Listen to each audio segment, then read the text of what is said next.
Selamat pagi, Bapak, Ibu, dan saudara-saudara yang dikasihi Tuhan.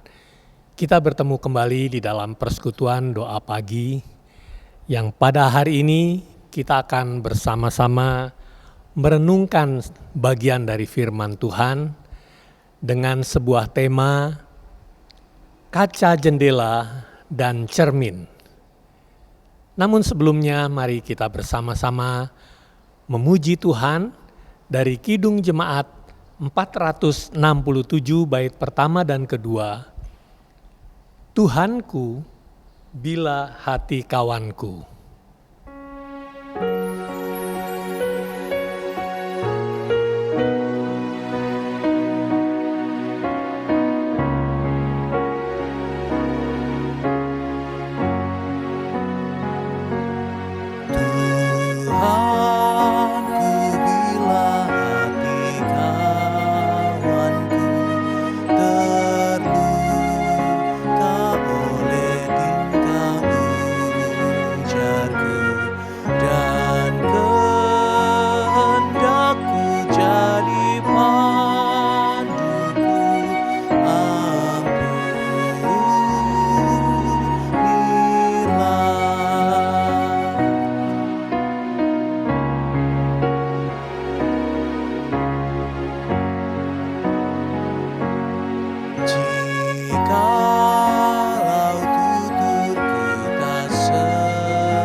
Dan tuturku bercela, ampunilah.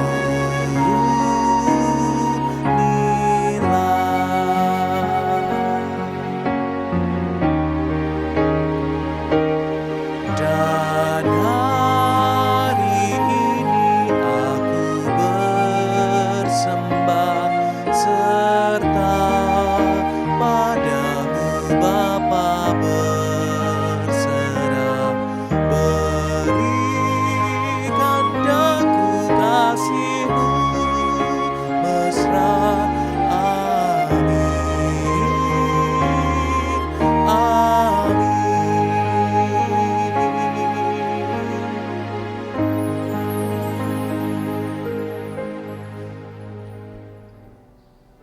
Ya, mari kita bersama-sama sebelum merenungkan bagian dari firman Tuhan, mari kita bersama-sama memohon pimpinan dan kuasa Tuhan supaya kita mengerti akan firman-Nya.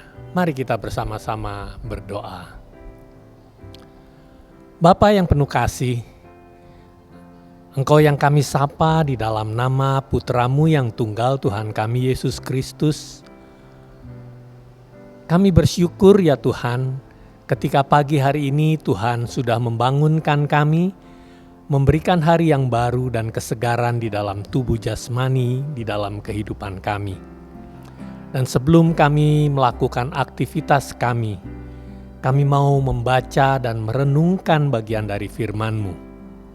Kiranya Tuhan sendiri berbicara kepada kami, kuasai kami dengan Roh Kudus, sehingga kami sungguh-sungguh mengerti apa yang Tuhan kehendaki untuk kami perbuat, untuk kami lakukan di dalam kehidupan kami. Berbicaralah kepada kami Tuhan, pakailah juga hamba-Mu yang Tuhan mau pakai untuk menyampaikan kebenaran firman Tuhan, isi hati Tuhan yang mau Tuhan nyatakan. Berbicaralah kepada kami Tuhan, kami semua siap untuk mendengar firman-Mu, dan juga hamba-Mu siap dipakai untuk memberitakan firman Tuhan. Di dalam nama Tuhan kami, Yesus Kristus, kami berdoa dan mengucap syukur. Amin. Kita akan bersama-sama membaca dari Kitab Yakobus pasal yang pertama ayat 22 sampai dengan 24. Beginilah firman Tuhan. Tetapi hendaklah kamu menjadi pelaku firman dan bukan hanya pendengar saja. Sebab jika tidak demikian, kamu menipu diri sendiri. Sebab jika seorang hanya mendengar firman saja dan tidak melakukannya, ia seumpama seorang yang sedang mengamat-amati mukanya yang sebenarnya di depan cermin. Baru saja ia memandang dirinya, ia sudah pergi, atau ia segera lupa bagaimana rupanya. Bapak, Ibu, dan saudara-saudara yang dikasihi Tuhan, cermin dan kaca jendela, meskipun sama-sama terbuat dari kaca, namun mempunyai fungsi yang berbeda. Kaca jendela adalah kaca yang bening, transparan, sehingga orang dapat melihat apa saja yang ada di luar ruangan melalui kaca jendela tersebut. Melalui kaca jendela, kita bisa melihat kejadian-kejadian yang ada di luar, di halaman, ataupun kegiatan orang-orang yang ada di luar. Apapun yang ada di luar, entah itu hal yang baik ataupun sesuatu yang buruk, akan terlihat. Tidak ada sesuatu pun yang tertutupi, karena kaca jendela itu transparan dan tidak menghalangi pandangan kita untuk melihat keluar.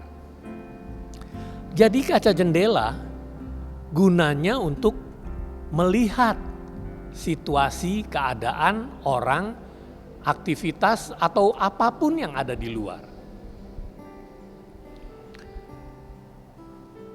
Entah itu sesuatu yang baik, taman yang indah, pemandangan yang indah, ataupun tumpukan sampah yang berantakan akan terlihat di sana. Jadi, kita bisa melihat segala sesuatu yang ada di luar. Sedangkan cermin adalah kaca bening yang salah satu sisi atau mukanya dilapisi dengan cat dengan bahan kimia tertentu. Sehingga ketika kita ada di hadapan cermin tersebut, akan terlihat bayangan benda atau apapun yang ada di depan cermin itu. Dan fungsi cermin kita semua sudah tahu. Ya, untuk melihat apakah saya sudah rapi, sudah bersih, atau mungkin para ibu, wanita akan merias diri melihat apakah sudah sesuai, apakah sudah cantik, dan sebagainya. Juga bisa terlihat apabila ada sesuatu yang belum rapi, kotor, atau tidak selaras. Nah, Bapak, Ibu, dan Saudara yang dikasihi Tuhan, di dalam arti rohani, kaca jendela bisa diilustrasikan sebagai cara pandang seseorang terhadap orang lain. Jadi, bukan untuk melihat dirinya sendiri, tetapi untuk melihat orang lain. Nah, biasanya ketika kita atau orang lain memandang orang lain, seseorang memandang orang lain, yang terlihat mungkin lebih banyak kekurangannya, keburukannya, kejelekannya dibandingkan dengan kebaikannya.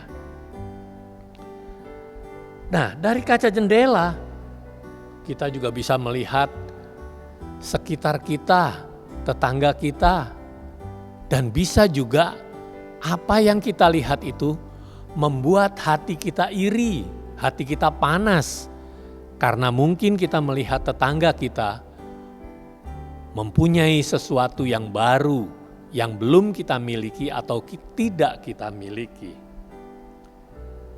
Nah, banyak orang yang lebih suka melihat kesalahan-kesalahan orang, kejelekan-kejelekan orang, keburukan-keburukan orang.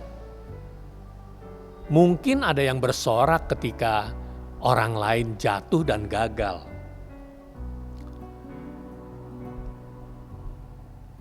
Jika saudara ditanya, mana yang lebih banyak? Kebaikan-kebaikan atau keburukan-keburukan orang terhadap kita? Biasanya ketika kita ditanya seperti itu, kita bisa langsung mendaftarkan begitu banyak kekurangan, kejelekan, dan keburukan-keburukan orang lain. Bahkan dengan cepat kita bisa menuliskannya. Tetapi untuk menuliskan kebaikan-kebaikan orang itu, mungkin kita memerlukan waktu, berpikir, dan mungkin juga hanya kita temukan 1 atau 2 kebaikan-kebaikan orang tersebut. Ya, itulah mungkin yang sering terjadi di dalam kehidupan kita. Mungkin ketika ditanya, orang akan menjawab, wah, keburukan-keburukan, kejelekan-kejelekan, bahkan kesalahannya, banyaknya itu seperti bintang di langit. Dan kebaikannya, waduh, mungkin hanya 1 dan 2 yang bisa ditemukan. Seharusnya ketika kita ditanya seperti itu, kita menjawabnya, kebaikan orang itu seperti matahari pagi yang terbit, yang bersinar terang, yang mengakibatkan bintang-bintang itu tidak terlihat lagi. Ya, harusnya begitu. Kebaikan-kebaikan orang, meskipun hanya 1 atau 2, itu bisa menutupi begitu banyaknya kesalahan orang tersebut. Tapi nyatanya justru sebaliknya. Mungkin ada orang yang begitu baik, terkenal dengan kebaikannya. Tetapi ketika dia melakukan sesuatu kesalahan, mungkin hanya kesalahan kecil, itu bisa menghapus semua kebaikan-kebaikannya. Bapak, Ibu, dan Saudara yang dikasihi Tuhan, firman Tuhan di dalam Matius 7 ayat 3 mengatakan begini, mengapa engkau melihat selumbar di mata saudaramu, sedangkan balok di matamu tidak engkau lihat? Kita lebih sering, lebih suka, dan bahkan mengungkit-ungkit kesalahan yang kecil dari orang lain, padahal kita sendiri mempunyai kesalahan yang besar. Sebutir debu di mata orang lain terlihat, tetapi balok yang ada di depan mata kita tidak terlihat. Begitu firman Tuhan. Oleh karena itu, marilah kita hidup dengan penuh kasih. Karena apa? Karena kasih tidak menyimpan kesalahan orang lain. Seperti yang Rasul Paulus tuliskan di dalam suratnya kepada jemaat di Korintus. Dalam 1 Korintus 13 ayat 5. Saudaraku, jika ada orang lain yang berbuat salah kepadamu, yang menyakitkan hatimu, tuliskanlah apa yang menyakitkan hatimu itu dari orang tersebut di atas pasir di pantai. Mengapa? Karena dengan demikian engkau akan segera melupakannya. Tulisan di pantai, di pasir itu akan terhapus dengan sekejap oleh air laut yang terbawa ombak sampai ke tepi pantai tersebut. Dan menghapus semua tulisan itu. Dan kau tidak akan menemukannya lagi. Itulah yang seharusnya dilakukan oleh setiap kita ketika ada orang yang menyakiti hatimu. Tetapi sebaliknya, ketika ada orang yang berbuat baik kepadamu, tuliskan, ukir, bahkan pahatlah itu pada sebuah batu yang besar. Sehingga engkau setiap kali melihatnya, engkau akan mengingat kebaikan-kebaikan orang itu. Dan tidak akan lenyap, tulisan itu akan ada selama-lamanya. Tidak akan terhapus karena panas maupun hujan, ataupun angin, bahkan badai topan sekalipun. Saudaraku yang terkasih di dalam Tuhan Yesus, demikian pula dengan matahari yang terbit pada pagi hari tadi, yang demikian cerah, terangnya itu menutupi atau menghapus segala bintang-bintang yang ada pada malam sebelumnya. Yang terlihat begitu banyak, ketika matahari itu terbit, tidak akan terlihat lagi bintang-bintang itu. Bintang-bintang itu yang merupakan kesalahan orang kepadamu, yang kau catat begitu banyak, akan terhapus, akan hilang.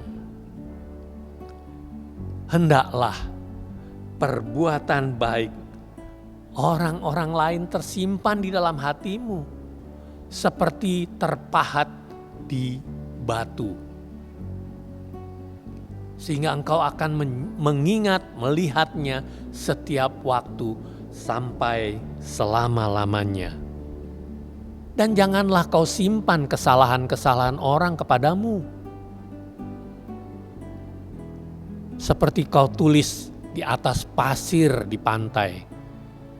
Begitu engkau tulis, tidak berapa lama akan terhapus dan hilang dari pandanganmu. Bapak, Ibu, dan saudara-saudara yang terkasih, firman Tuhan yang kita baca tadi menggambarkan kepada kita bagaimana ketika seseorang melihat mukanya di depan cermin. Gunakanlah cermin itu untuk melihat diri kita sendiri. Jangan hanya memandang melalui kaca jendela untuk melihat, bahkan mencari kesalahan-kesalahan orang lain. Yang kecil sekalipun, yang tersembunyi kita cari-cari melalui kaca jendela. Padahal melalui kaca jendela kita bisa melihat begitu banyak kebaikan, keindahan yang Tuhan sediakan. Mengapa kita harus mencari-cari kesalahan orang lain? Lihatlah pada cermin. Dan jangan hanya sekejap, hanya jangan sebentar, tapi amati dengan benar. Lihatlah dirimu sendiri. Betapa kotornya dirimu. Betapa banyaknya kesalahanmu. Apa yang harus diperbaiki? Apa yang harus dikoreksi? Saudaraku di dalam Tuhan Yesus, gunakanlah kaca jendela untuk melihat kebaikan-kebaikan orang.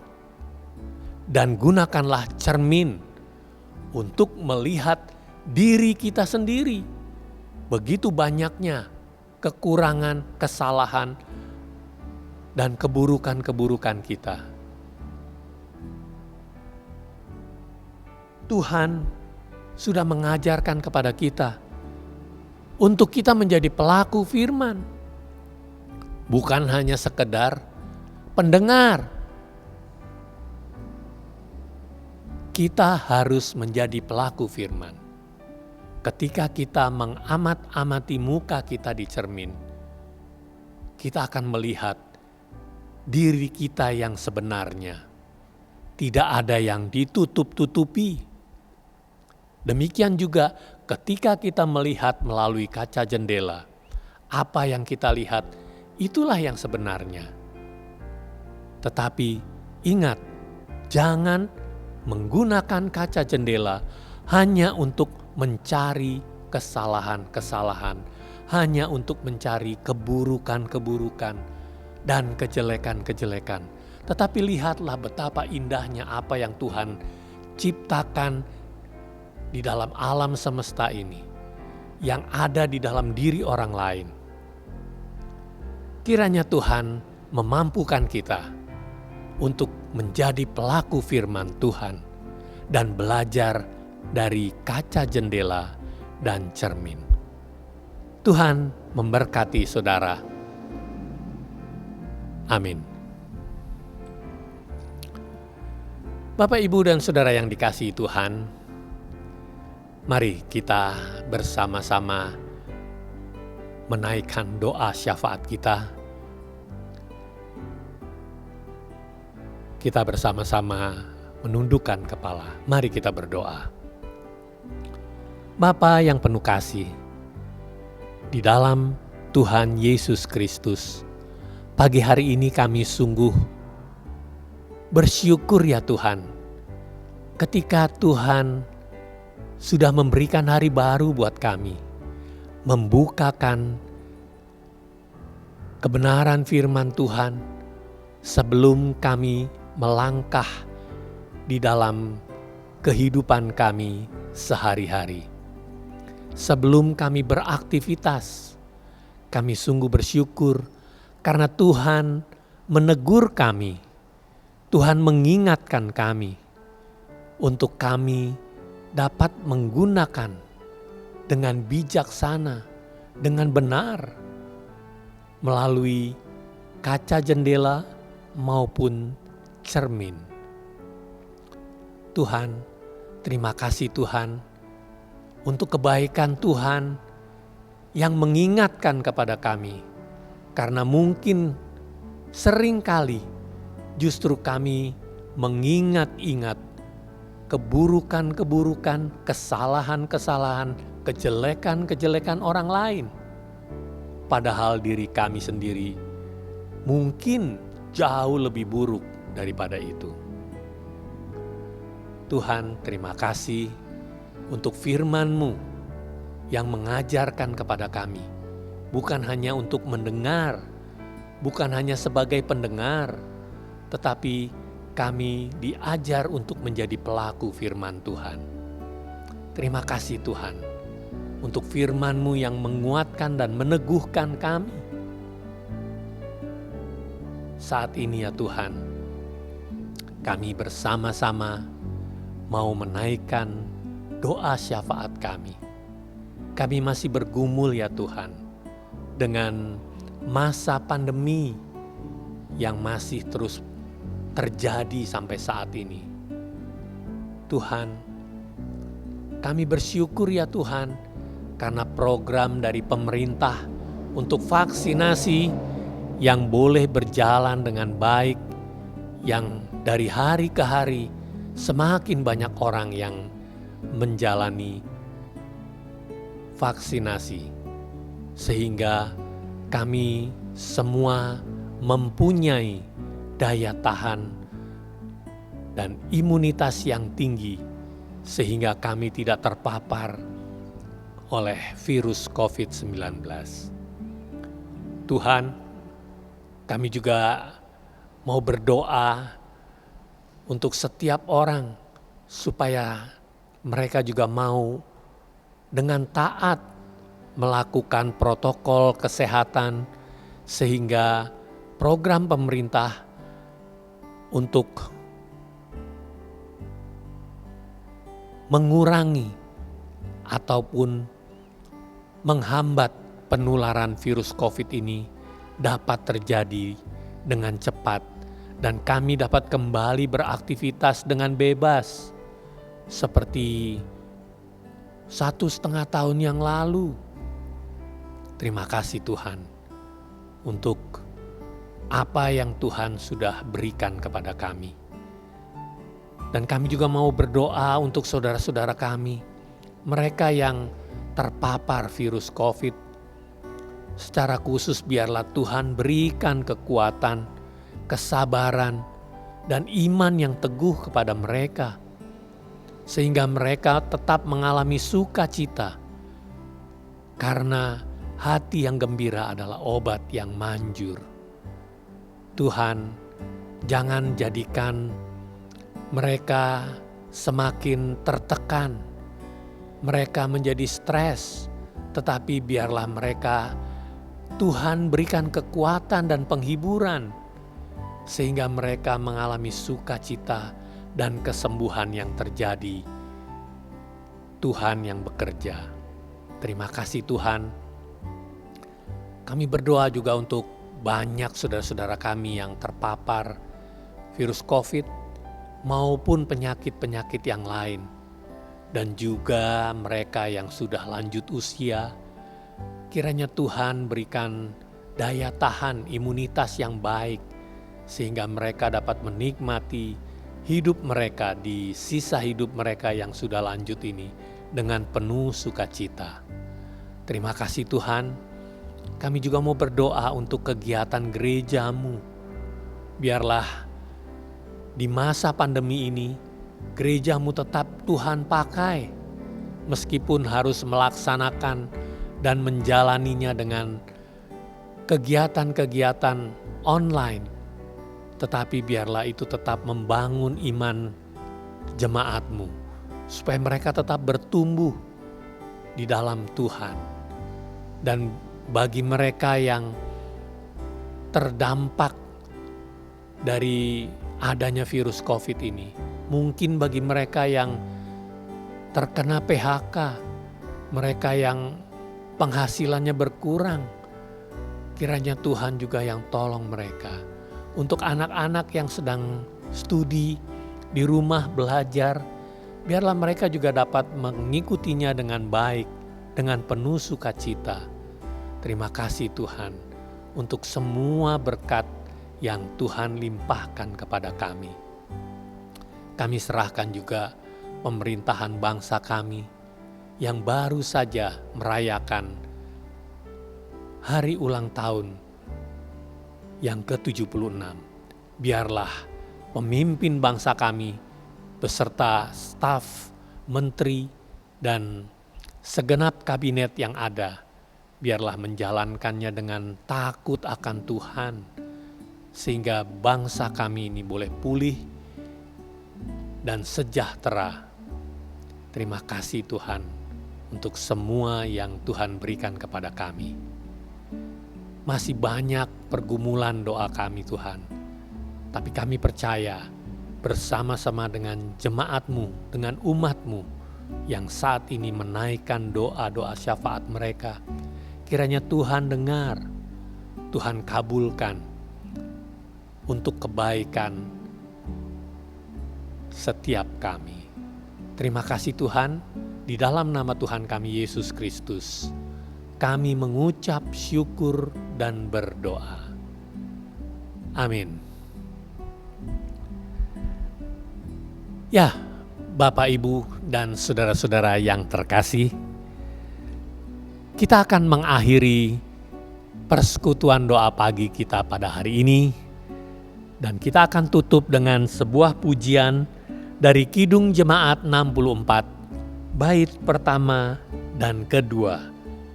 Bila kulihat bintang gemerlapan. Tuhan memberkati kita semua. Amin.